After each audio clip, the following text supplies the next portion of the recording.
அன்புருவாம் பரசுவை அனைவருக்கும் என்னுடைய காலை வணக்கம். இன்றைய தினம் இன்னொரு திருமந்திரத்தை பற்றி நாம் சிந்திக்கலாம். நான் ஏற்கனவே சொல்லியிருக்கிறேன், வள்ளலார் மிகவும் போற்றிய ஒரு தோத்திர நூல் திருவாசகம் என்று. அவர் அடுத்து சொல்கிறார், சாத்திரத்திற்கு திருமந்திரம் என்று சொல்கிறார். சாத்திரம் என்றால் தத்துவம் அல்லது உண்மையை அல்லது மெய்ப்பொருளை நமக்கு காட்டக்கூடிய நூல் இந்த திருமந்திரம். ஆகவே நீ திருவாசகத்தையும் திருமந்திரத்தையும் நன்றாக ஊன்றி படிக்க வேண்டும் என்று வள்ளலார் சொல்வார்கள். இதன் பல சிறப்புகளிலே இந்த 6 விதமான அந்தங்களை நமக்கு விளக்கமாக எடுத்து சொல்லுகிறது இந்த திருமந்திரம். என்ன இந்த 6 விதமான அந்தங்கள் என்று சொன்னால், நாதாந்தம், கலாந்தம், யோகாந்தம், போதாந்தம், வேதாந்தம், சித்தாந்தம் என்கின்ற 6 வகையான அந்தங்கள் உண்டு. இந்த 6 வகையான அந்தத்தினுடைய முடிவும் அந்த சிவம்தான், அந்த சிவபரம்பொருள் தான் என்பதை திருமந்திரம் நமக்கு அழகாக விளங்கி இருக்கும். வள்ளலார் ஒரு பாடல்களை பாடுவார். 6 கோடியாம் சமயங்கள் அகத்தின அமைப்பில் வீடு சேர்த்த நாதாந்தம், கலாந்தம், யோகாந்தம், போதாந்தம், வேதாந்தம், சித்தாந்தம், வேறும் மற்ற அந்தத்தும் சிவம் ஒன்றை அன்றி வேறு தெய்வம் கண்டீர்கள் பெரியர்கள் விளம்புங்கள் என்று அவர் பாடுவார். இந்த எல்லா அந்தங்களுடைய முடிவு அந்த சிவம், அதைத்தான் நமக்கு காட்டுகிறது. இப்போது நான் சொல்லக்கூடிய ஒரு திருமந்திரம் ஒரு முக்கியமான ஒரு திருமந்திரம். இது சைவ சித்தாந்தத்தினுடைய சாரமாக விளங்கக்கூடிய மந்திரம். இந்த மந்திரம் சைவ சித்தாந்தத்திற்கு 14 வகையான சாத்திர நூல்கள் உண்டு. மொத்தம் 14 சாத்திர நூல்கள். அதில் உண்மை விளக்கம், உண்மை நெறி விளக்கம், இருபாடு என்பது இப்படி குடிக்க சொல்லிக் கொண்டே போவார்கள். அதில் 14 சிவஞான போதம், சிவஞான சித்தியார், சிவபிரகாசம் என்ற அந்த 3 நூல் ரொம்ப முக்கியமான நூல். சிவஞான போதத்தை வேகண்டார் எழுதியிருக்கிறார்.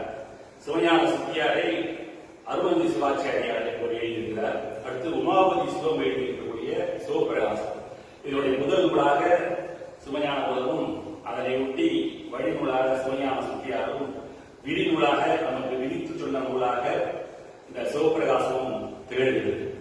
எப்படி ஒரு பெரிய புராணத்திற்கு முன்பாக சுந்தரமூர்த்திகள் பாடிய திருத்தொண்ட தொகையும் அதை ஒட்டி வந்த நம்பியாண்டார் நம்பி பாடிய திருத்தொண்ட திருவந்தாதியும் திகழ்கிறதோ, அதே போல இந்த 3 நூல்கள். இந்த 3 நூல்கள் முக்கியமாக என்ன சொல்கிறது என்றால், சைவ சித்தாந்தத்திற்கு முப்பொருள் உண்மையை விளக்குகின்றன. 3 பொருள்கள் இந்த உலகத்திலே அனாதியாக இருக்கிறது, எப்போதும் இருக்கிறது என்று சொல்லப்படுகிறது. அது என்ன? அந்த 3 இதுதான் சைவ சித்தாந்தத்தினுடைய ஒரு சாரமாக, அடிநாதமாக, வேறாக இருக்கக்கூடியது. அந்த திருமந்திரத்தை நான் சொல்கிறது. பதி பசு பாசம் என பகர் 3 பதியினை போல பசு பாசம் அனார். பதியினை சென்றடைந்தா பசு பாசம், பதி அணையில் பசு பாசம் இல்லாதே என்று சொல்கிறார். இப்ப 3 என்ன? பதி, பசு, பாசம் என்கின்ற 3 விஷயங்களை சொல்கிறார். பதி என்றால் இறைவன். இந்த இடத்திலே நாம் அதை சிவமாக நாம் கொள்ள வேண்டும். பதி என்றால் தலைவன், அந்த சிவம், அதுதான் நமக்கு பதியாக வந்து. பசு என்று சொல்கிறார். பசு என்பது உயிர் அல்லது ஒரு ஆன்மா. அதை அவர் பசுவாக காட்டுகிறார். ஏன் இதை பசுவாக காட்டுகிறார் என்றால், இந்த பசுவானது கரை, அடுத்ததாக வரக்கூடிய பாசம் என்று சொல்லக்கூடிய ஒரு கரை, ஒரு கட்டப்பட்டிருக்கிறது. அந்த பாசத்தோடு பிணைத்து இந்த உயிர் கட்டப்பட்டிருப்பதால் இதை பசு என்று சொல்கிறார். அடுத்ததாக அவர் சொல்லக்கூடிய பாசம். அந்த பாசத்துல 3 சொல்லுவாங்க, எல்லாருக்கும் தெரிஞ்சதுதான். ஆணவம் என்பார்கள், கர்ப்பம் என்பார்கள், மாயை என்பார்கள். இப்ப சைவ சித்தாந்தம் என்ன சொல்லுதுன்னா, இந்த முன்பலங்களை, 3 மனங்களை விலக்கிவிட்டு இந்த பசுவானது பதியோடு சேர வேண்டும். இந்த பதி இருக்கிறது அல்லவா, இறைவன், சிவம், அதோடு இந்த ஆன்மா நெருங்க வேண்டுமானால் அதற்கு தடையாக இருப்பது இந்த ஆணவம் என்கின்ற அந்த ஒன்றும், அடுத்தது கண்மம் என்பதும் மாயை என்பது. அந்த ஆணவம் என்பது என்ன? அதை இயற்கையிலே நமக்கு இருக்கக்கூடிய மூலமலம் என்று சொல்கிறார்கள். இருளான ஒன்றை என்று சொல்கிறார்கள். அதுக்கு நமக்கு அஞ்ஞானத்தை காட்டக்கூடிய ஒன்றாக இந்த ஆணவம் விளங்குகிறது. யான் எனது என்னும் செலுத்திருப்பான் வானோருக்கு என்ற உலகம் உண்மை என்ற திருக்குறளை உண்டு. இது ஆணவ மலத்தை தான் சொல்றாரு திருவள்ளுவர். அதை நீக்கிவிட்டால் அந்த நிலையை அடைகிறான் என்று. கர்மம் என்பது நல்வினை, தீவினை. இது எந்த வினையை செய்தாலும் அது நல்வினைகள், தீவினைகளாக இருந்தால் நாம் செய்யக்கூடிய வினைகளுக்கு ஏற்ப அடுத்தடுத்த பிறவிகள் உண்டு என்பதுதான் நம்முடைய சைவ சித்தாந்தம் சொல்லக்கூடிய ஒரு விஷயம். அது எந்த செயலாக இருந்தாலும் சரி, அதற்கு ஒரு விளைவு உண்டு, ஒரு பயன் உண்டு. அந்த பயன் விளைவாக நீ அடுத்தடுத்து பிறவியை எடுக்கிறாய். ஆகவே என்ன சொல்லணும்ன்றானா, நீ எப்போது எந்த செயல் செய்தாலும் அதை சிவன் செய்யலாம் என்று செய்ய. வள்ளலார் பாடுவார், பற்றிய பற்று அனைத்தினையும் விட்டுவிட்டு அருளம்பல பற்றை பற்றியாக பற்றினேன் என்பார்.